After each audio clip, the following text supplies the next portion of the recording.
Alright, boys and girls, there will be no carnal hour tonight because I actually have to wake up early in the morning because me and the family are heading to the water park in the morning, and I'm gonna be a little, worse for wear if I decide to stay up past midnight, and that's why you're getting this video in lieu of a live stream.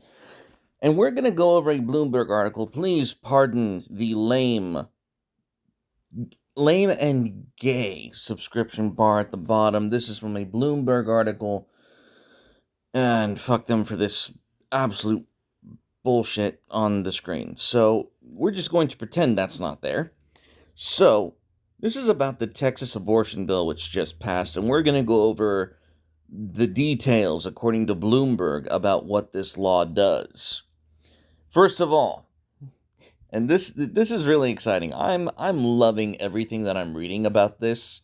So, strap in, folks. This is going to be good. 1. It prohibits a physician from performing an abortion once a fetal heartbeat is detected, something that generally occurs around 6 weeks after conception, which, they add, is before a lot of women realize that they're pregnant, or as they say, a lot of people realize that they're pregnant, which, if you've been on Twitter, that's been a hilarious shit show of feminists screaming, "You're a man, you shouldn't, men can get pregnant," and all of the conservatives and shit posters going, "Oh, really? Do tell me more." More broadly, the law bars any individual from aiding and abetting an abortion after 6 weeks. Based, which includes helping pay for it or merely trying to help the woman obtain one. Now, this is actually pretty funny because I was talking with my brother about this, and my brother's a homosexual. God help his soul. But anyways, he's like, so they're screaming on Twitter that women are going to be screaming and running back to the back alley abortions with coat hangers, and Texas has essentially said, if you try to commit your own abortion, we'll still sue your ass. We will sue you too for trying to kill your own baby, madam. No fucks given. As I said, the more I think about this, the more based it gets. The law's only exception is for abortions that are necessary for the treatment of a medical emergency. Abortions of pregnancies caused by rape and incest are among those prohibited after 6 weeks. Oof, nice. So are abortions prompted by fetal health problems that make it unlikely the child will survive after birth. Now, so if you think the child might not survive, that's still not good enough. The only exception is for abortions that are necessary for treatment of a medical emergency. Now, here's where it gets really good. How is it enforced? The law is unusual in that it tasks private citizens rather than the state with enforcement. It says that any person other than a government official may file a civil lawsuit to enforce the law against anyone who performs or intends to perform a prohibited abortion or who aids or abets one. The law provides for at least $10,000 in quote-unquote statutory damages for each abortion performed, which is payable by the abortion provider and or anybody who aided or abetted. There is no cap on the amount of damages a court can award to a citizen who sues to enforce the law.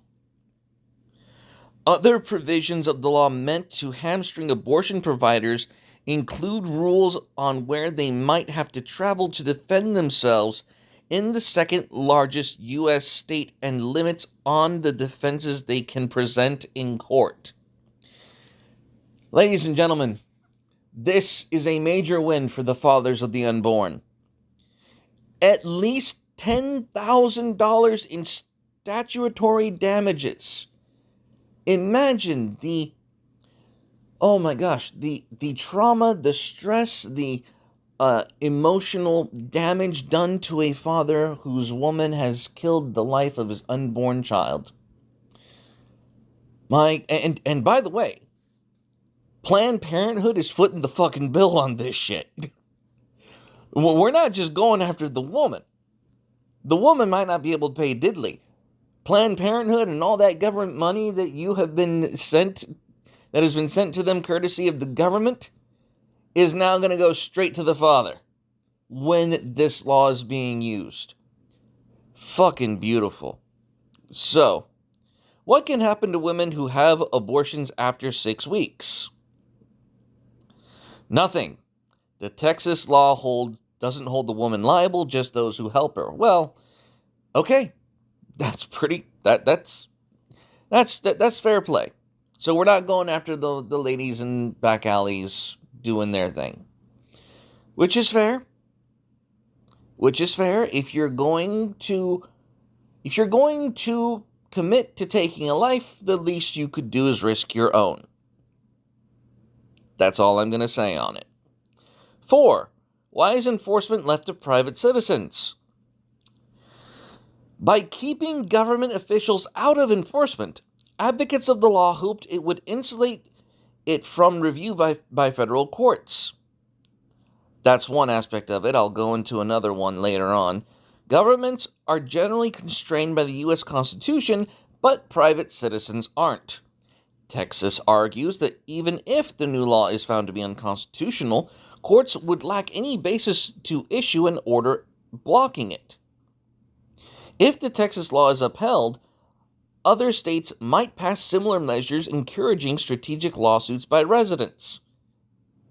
Also awesome. Now, in addition to it being a legal protection from judicial review, this also enables workers in the abortion industry who want to report from within. Another aspect of this law that they're not going into is that you can sue anonymously. Yes, if you know that an individual or doctor or clinic has participated in abortions that are past the 6-week limit, you can sue them anonymously. That is awesome. And it's making Planned Parenthood shit themselves. Now, how many abortions would become illegal in Texas? Most of them, judging by nationwide statistics. So most abortions are officially illegal in Texas. Yes. Only about 40% of abortions in the U.S. are performed within the first 6 weeks of gestation, meaning 60% of every abortion normally would have been performed across the nation and in Texas, gone. Absolutely based. Now, this is according to the most recent data collected by the U.S. Centers of Disease Control and Prevention. Abortion providers who fought the law to the U.S. Supreme Court claimed it would bar care for at least 85%. Nice! It would bar care for at least 85% of Texas abortion patients and would likely force many abortion clinics to close.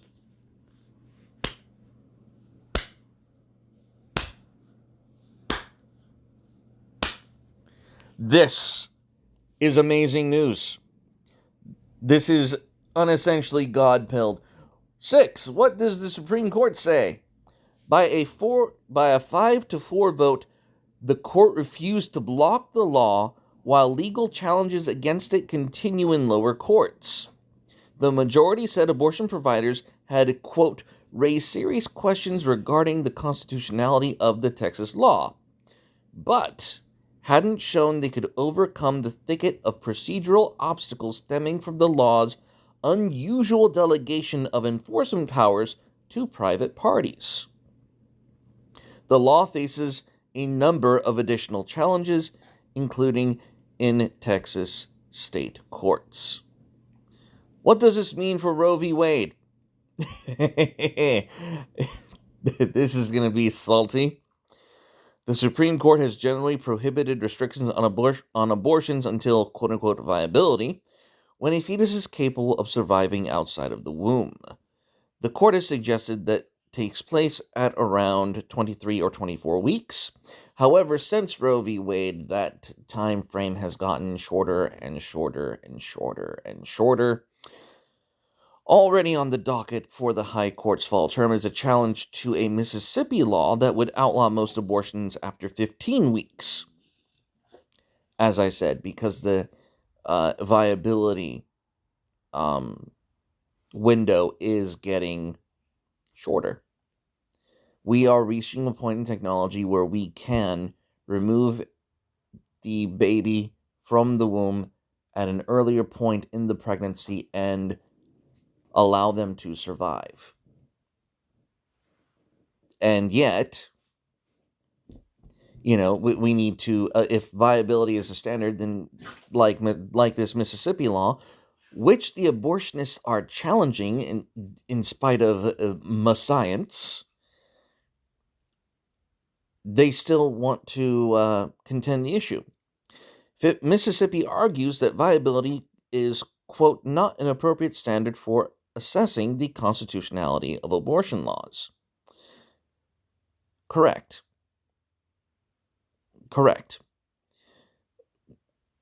Now, that's it. That's all that Bloomberg tells us on the issue. It was brief and salty as expected. So, gentlemen, no carnal hour tonight. As I said, I do have familial obligations in the morning. It's going to be a long day. I'm drained. I've been working long hours all week, and I would like to take a night off. Sincerely, the other day, I worked literally 13 and a half hours, and it was absolutely brutal. So, no carnal hour. I hope this satiates your needs, because this is amazing, ladies and gentlemen. This is good shit. So, we're going to end it there. As always, check out the merch store. We have a Teespring store down in the description. Proud breeder shirts, proud Western baby makers. We have shirts for you down in the Teespring store. It is Carnal's Menagerie. Please take a look and please assist the channel in any way that you can. As always, guys, stay carnal and God bless.